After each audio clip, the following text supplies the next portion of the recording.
From humble beginnings, Kirvan Fortuin danced his way to international stardom, a graduate of UCT's Drama Studies, which saw him through to Kodak's University of Drama in the Netherlands, a career cut short by what is believed to have been an altercation at this house. Because he was tied in my arms on Friday night. When I came there, he was already ill. Oh, it was a thing for me to see how my son sat there and I could do nothing for him. My heart was broken. And when I take him in my arms and die in my arms, it was it was very bad for me. A proud and loved Cape Townian, an activist for the marginalized, an inspiration for his community, a national and international icon. His passion, creativity and warm personality will be missed, but we will continue to celebrate his legacy through his foundation.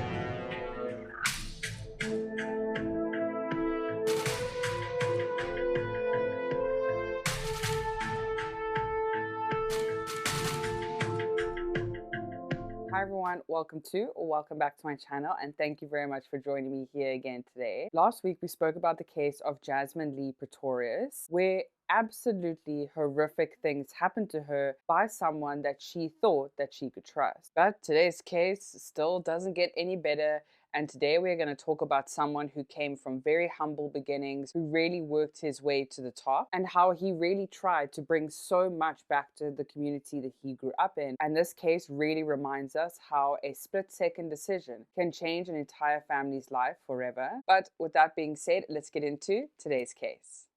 Intended for mature audiences only. Today we are heading to an area called Macassar in the Western Cape of South Africa, where on the 10th of August 1991, a child named Kirvan Fortuin was born. Macassar is the area that is mostly used historically for fishing and boat making. And also, fun fact, Macassar is home to massive dune conservation efforts where the local government is trying to save the coastal system and the biodiversity that was impacted quite badly by cattle grazing, and also people using the dune recreationally, like 4x4ing and not protecting the plants. But Kirvan Fortuin was the oldest of 5 boys and grew up in a very religious household. Apparently, when Kirvan grew older, allegedly his mom was not accepting of Kirvan coming out as queer, because allegedly his mom heard about what Kirvan was doing on nights out with other people, and she had to think about this and hear it from other people, and it really upset her. So she would often go to church for peace of mind and talk to the priest about what she was going through and what her family was going through.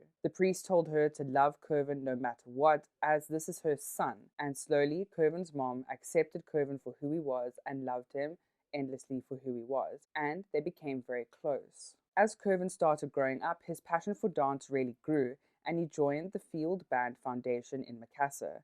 He absolutely loved dancing. He said that he wanted to show or paint a story and a picture through dancing, and Kirvan went to the Field Band Foundation almost all the time and really learned a lot from this place. Well, my name is Kirvan Fortuin.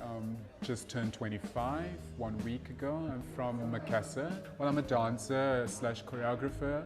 I just graduated from Kodak's University for the Arts, and yeah, I started my dancing in 2002 when I joined the Field Band Foundation in Macassar, which is a youth organization that teaches life skills through the mediums of music and dance. Once Kirvan finished high school, he then applied to University of Cape Town School of Dance, which he was accepted to. He studied for a couple of years and then graduated with a teaching diploma in dance. But Kirvan wanted more. He was always driven to do more and to be more and to excel.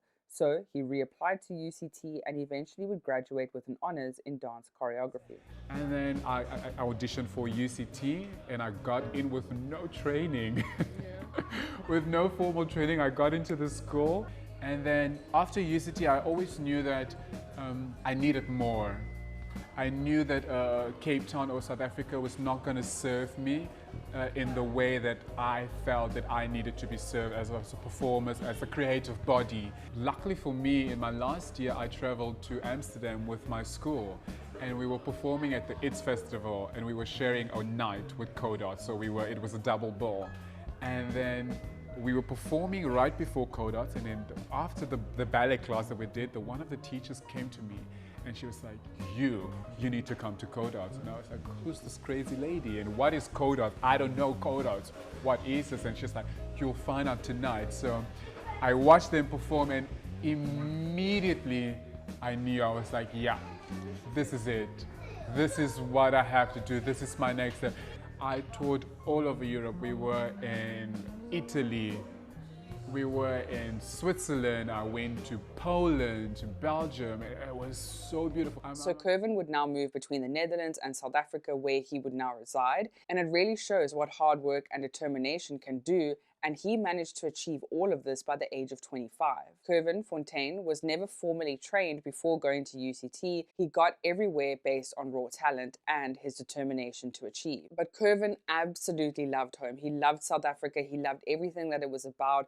And he really missed the people that he grew up with in his community. Kirvan felt really determined to give back to the community that he grew up in. So when Kirvan then returned from the Netherlands, he then created the Kirvan Fortuin Foundation. Here, Kirvan was the owner and creative director of the studio. And here, he aimed to be as inclusive as possible for people from all walks of life, to help any aspiring dancers and to be able to spread these foundations to as many areas of South Africa as possible. The Kirvan Fortuin Foundation were in areas such as Bloemfontein, East London, and many areas of the Western Cape. He would also try to uplift the community by providing jobs to the youth and to get them off the street, by keeping their hands busy and earning some money by working in the studio. Kirvan was determined to do a lot for the Macassar community.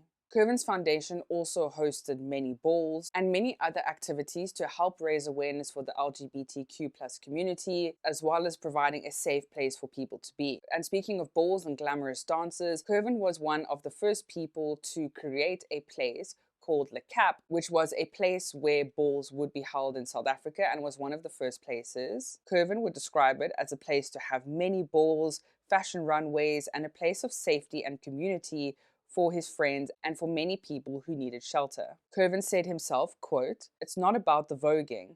Voguing is just the vehicle. It's about acknowledging our individuality and being proud of our differences across race, gender, and sexuality." And through all of Kirvan's work, he also received a ministerial recommendation for outstanding contribution to the preservation and promotion of Indigenous art in the Western Cape, and that was in 2019. He helped to research and also to choreograph dances that were from a very ancient form within our country. He went to live with the Khoi people who lived in the Kalahari for a couple of weeks to be able to watch them dance. And this film was based on an 88-year-old lady who is apparently one of the last fully fluent native speakers of an ancient language in South Africa.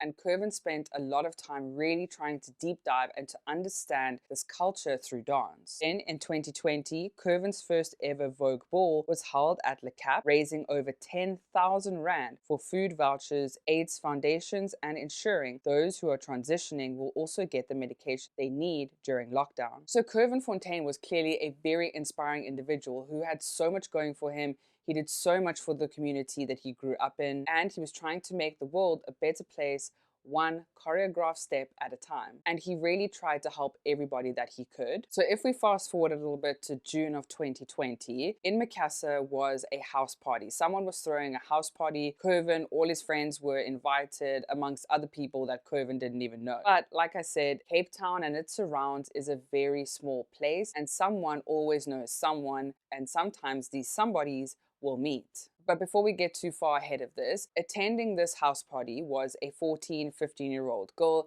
Many of the sources say that she was 14 years old. So 14-year-old girl is attending this house party, and this 14-year-old girl actually lived in Somerset West. However, she was actually sent to Macassar to live there by her family who lived in Somerset West, because they couldn't handle her behavior at all anymore. They said that she was so naughty, she was disobedient, and they had had enough. So they asked her to go and live with some family members in Macassar. So this is why she was in Macassar at the time and why she was at the house party. Now we can't really assume just by that short introduction of her family dynamics as to why she was disobedient and disrespectful. Maybe it came from external factors, or maybe she was just really born bad. But if we go back to the house party, so at this house party is Kirvan Fortuin and his friends like like I said. And then comes along this young 14-year-old girl, also now to this house party. And like I said, small world, apparently a couple of weeks before, Kirvan and this young girl apparently got into an altercation, a verbal altercation, because she was shouting homophobic slurs at Kirvan. So there was already tension between these two. They already had some beef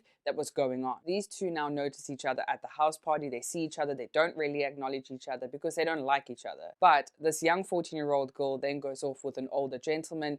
They go away for a couple of minutes, and we can only assume what happened. But when they came back to the party, everyone at the party noticed that they had left. So people at the party then started to poke fun at this young 14-year-old girl. Only the girl. But they started poking fun at her, that what she was doing is not appropriate, she shouldn't be doing that. They kept going on and on with her that she shouldn't have done whatever she did with this older man. Eventually, she got so frustrated that she just walked out from the general area where everyone was sitting, and a few minutes later, she then came back with a knife. And before we go further, everybody at this house party was picking on this young 14-year-old girl, including Kirvan. So, like I said, this young girl then comes back into the general area with this knife. She then walks straight up to Kirvan and stabs him twice in the chest. Kirvan then falls to the ground and he is unconscious almost immediately. But everybody at the party starts to panic. They call the ambulance. The ambulance arrives. They call Kirvan's father. Kirvan's father also gets there quickly because he lived in the same area. He gets there kind of simultaneously as the ambulance does, and he then rides in the ambulance with Kirvan. But sadly, Kirvan's father would say that Kirvan died in his arms because he did not make it to the hospital and he died on his way in the ambulance. But of course, everybody at the party saw this happen. There were only a few people. They were all in the same general vicinity when this happened. So they saw this young 14-year-old girl walk into the room with a knife and stab Kirvan in the chest. So this young 14-year-old girl was then arrested and taken into protective custody because she was a minor as well. And because she was so young, only Kirvan's immediate family could attend the trial, as well as the 14-year-old girl's close family could only attend the trial. There were no external people. There were no people allowed to watch the court hearing because she was a minor. The young girl then pleaded guilty to murder and was sentenced according to Section 76 of the Child Justice Act, where she will be in a youth center until the age of 21, when she can then go free. So this young girl, after being arrested, she will legally not allowed to ever possess a firearm. That's kind of the only punishment she had. Yes, she was 14 when she was arrested, and yes, she'll be 21 when she is released. However, she will be released at 21 years old and she can go on and live a seemingly unaffected life. Because she was a minor when she was arrested, her court documents will always be kept a secret. And she is the one going home to her family at the age of 21. Kirvan is not leaving that court with her. She had taken the life of this young man, and for what? There could be many things that affected this young girl's life. However, she took the life of another as well. And to be so angry, so young. And I do just want to point out that there are some awful comments in some of the reports that I wrote about Kirvan. Let this be our lesson to always be kinder, to always be a bit more understanding, and maybe just smile at someone today. Because this case was completely senseless and such a talent was lost in South Africa and such a gem was taken from us that day. But I hope that you're all doing well. Please stay safe out there and I'll see you again next week. Bye.